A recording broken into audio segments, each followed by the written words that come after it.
بهزاد یه بار دیگه در گوشم بگو چی میخواستی بگی؟ آها باشه به منم بگو. چی؟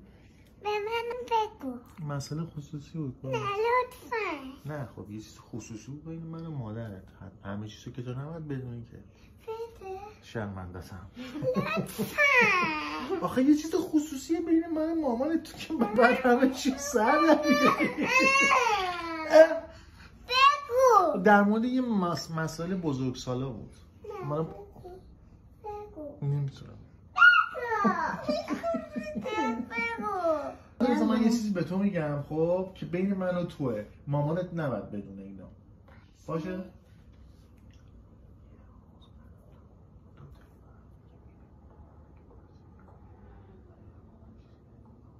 گندم به من بگو چی گفت؟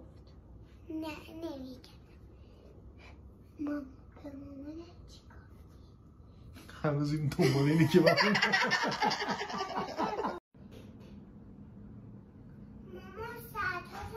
بابا دست سلام. ساعتو بابا دست. سلام اومدی؟ آره. چقدر خسته شدی؟ خسته نباشی ماما. خیلی فلاخی.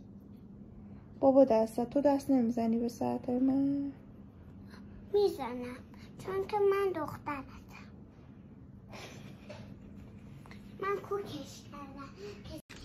چی؟ یه بار دیگه بگو چی؟ ماما من بزرگ شدم اینو بهم بده.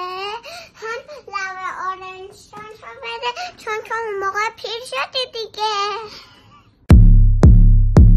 Okay, I'm bored in the house and I'm in the house, bored in the house and I'm in the house, bored in the